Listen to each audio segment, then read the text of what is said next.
Soyez la bienvenue au Journal International. Merci d'avoir choisi Tchad Info TV. À la une de l'actualité à Madagascar, un incendie dévastateur fait au moins 3 morts et réduit en cendres plus de 900 maisons en bois alors que les secours recensaient les dégâts. Référendum constitutionnel en Guinée, étape clé du retour à l'ordre démocratique, 4 ans après le coup d'État de Doumbouya, avec 6,7 millions d'électeurs appelés à voter.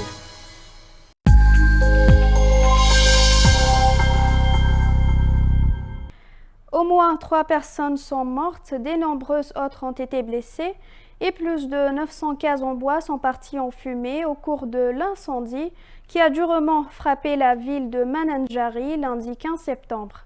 Ce premier bilan provisoire, communiqué par les autorités mardi 16 septembre, intervient alors que les autorités effectuent les premiers recensements des dégâts pour décider de la meilleure stratégie d'aide. Pour les 5000 sinistrés sur la côte sud-est de Madagascar, l'attente est très longue.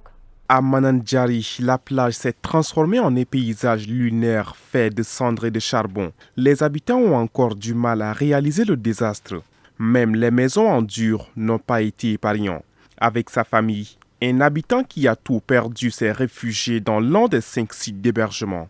Les autorités ont distribué 4 sacs de riz et 2 sacs de haricots par site d'hébergement. Ce n'est pas assez pour tout le monde. On est à peu près 150 à 200 personnes avec les enfants sur mon site. On se sent méprisé. On a besoin de quoi s'abriter comme des tentes, des fournitures de cuisine, des bassines, des marmites. On n'a pas assez pour vivre. Ils ont dit qu'ils allaient étudier la situation. Ils n'ont fait que promettre, mais pour l'instant, ils n'ont rien donné, regrette-t-il.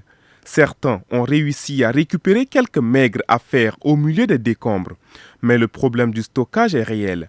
Le Bureau national de gestion des risques et catastrophes assure que 80 tentes devraient arriver. Mais Rassolo Nirina, le maire de la ville, lui, voit déjà plus loin. Revoir entièrement le plan d'urbanisme de la ville et imposer la construction des maisons en dur. En septembre, il y a toujours des incendies parce que le vent souffle très fort. Donc, dans notre commune, on va chercher des terrains pour permettre aux gens d'éviter de construire leurs maisons au bord de la mer. Oui, les maisons en dur coûtent plus cher, mais les maisons ici ne sont pas grandes, 4 mètres sur 4 mètres.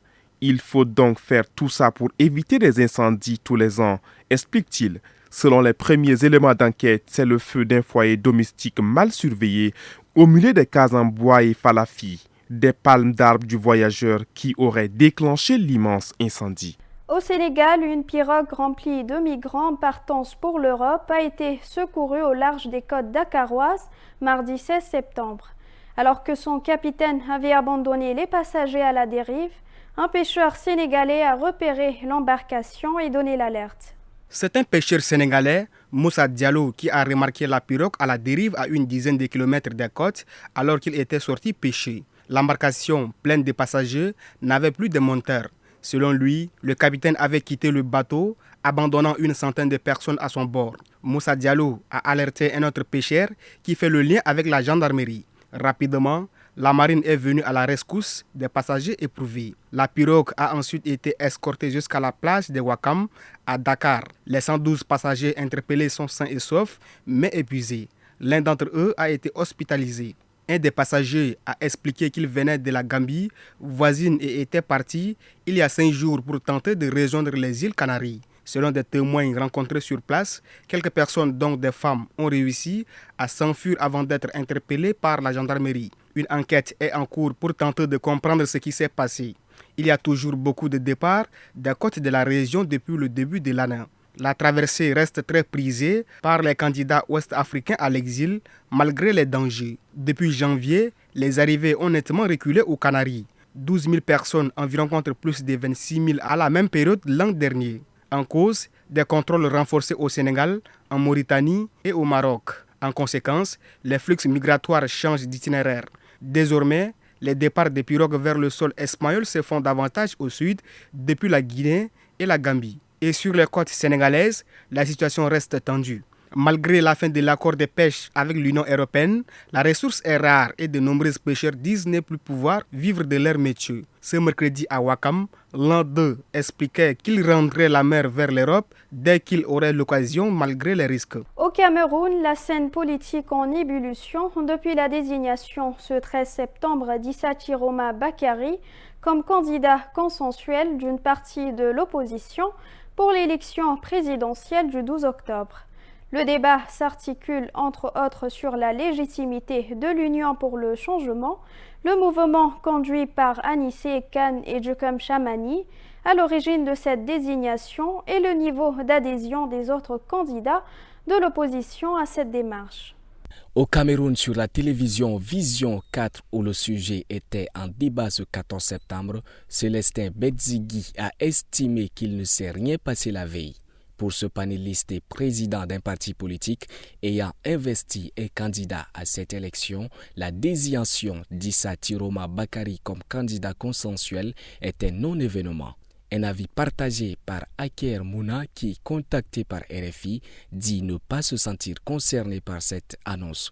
L'avocat candidat à la présidentielle interroge aussi la légitimité des initiateurs de la démarche qui a donné ce mandat à Anissé Kane et Djekom Chamani. C'est pour sa part demandé Hilaire Zipang, lui-même candidat recalé à l'élection du 12 octobre.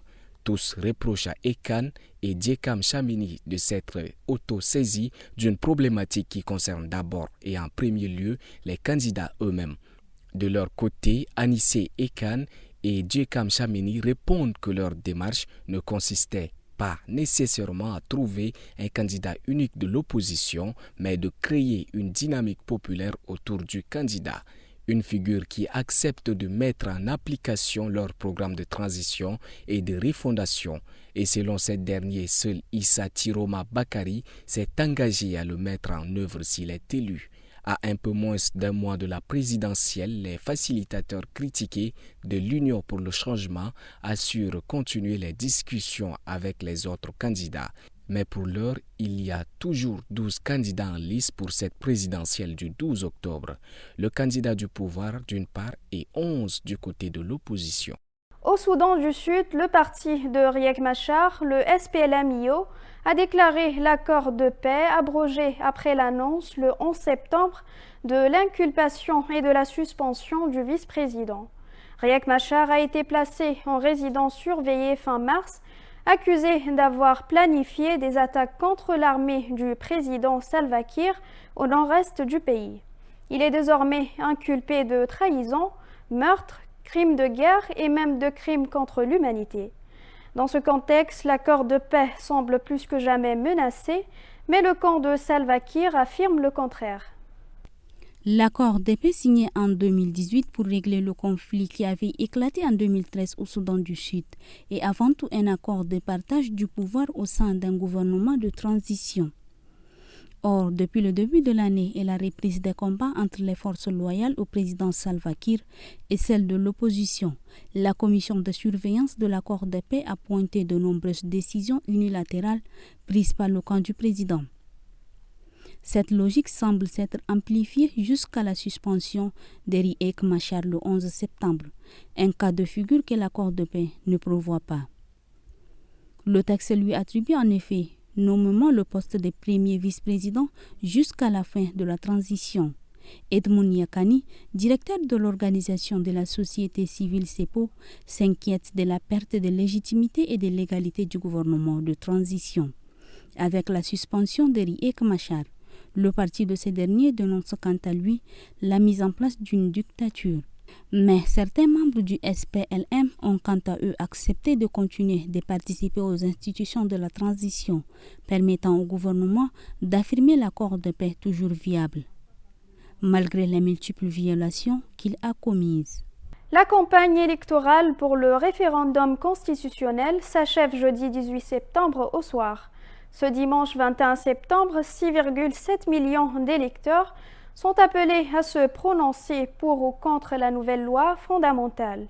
Ce référendum est une étape indispensable au retour à l'ordre constitutionnel, 4 ans après le coup d'État du général Mamadi Doumbouya, contre son prédécesseur, le président Alpha Condé. Le président de transition Mamadi Doumbouya affirme vouloir une constitution qui ressemble et rassemble les Guinéens sans être un copier-coller des précédentes lois fondamentales. Le projet conserve l'esprit général de l'ancien texte mais introduit deux nouveautés. La création d'un Sénat dont un tiers des membres sera nommé directement par le chef de l'État et une cour spéciale de justice chargée de juger le président et les membres du gouvernement en cas de haute trahison ou de crimes commis durant leur mandat. Le mandat présidentiel passerait de 5 ans à 7 ans renouvelable une fois et les candidats indépendants pourraient désormais se présenter à l'élection présidentielle. Mais l'opposition dénonce surtout l'article 74 du texte qui accorde une immunité civile et pénale aux anciens présidents pour les actes posés dans l'exercice de leurs fonctions. Pour l'Alliance nationale pour l'alternance et la démocratie, cette disposition garantit avant tout l'impunité du chef de l'État et neutralise le rôle de la nouvelle Cour spéciale. Une critique d'autant plus sensible qu'une procédure judiciaire est ouverte contre l'ex-président Alpha Condé, aujourd'hui en exil en Turquie pour crime de sang. Avec la nouvelle constitution, il pourrait échapper aux poursuites. Mamadi Doumbouya répète que ni lui ni ses collaborateurs militaires ou civils ne pourront être candidats. Cet engagement figure noir sur blanc dans la charte de transition. Pourtant, depuis plusieurs mois, ses soutiens multiplient les affiches, les meetings et les événements populaires pour défendre une éventuelle candidature du chef de la junte. L'opposition et une partie de la société civile y voient une stratégie pour légitimer un maintien au pouvoir. Le président de l'UFDG, Cellou Dalein Diallo, appelle ses militants à boycotter le scrutin qu'il qualifie de mascarade destinée à légaliser un parjure. Selon lui, même un vote non serait compté comme un oui. Autre sujet de controverse, la liberté des médias. La haute autorité de communication a fixé des règles très strictes pour la couverture de la campagne référendaire, interdisant notamment aux radios et télévisions privées toute propagande en faveur de l'une ou l'autre tendance. Le syndicat des professionnels de presse dénonce une atteinte au pluralisme, rappelant que la plupart des médias audiovisuels privés sont fermés depuis plus d'1 an sur décision du gouvernement au motif de non-respect du cahier de charges. Et c'est ainsi que se referme ce journal. Merci de l'avoir suivi et bonne suite de programme à tous.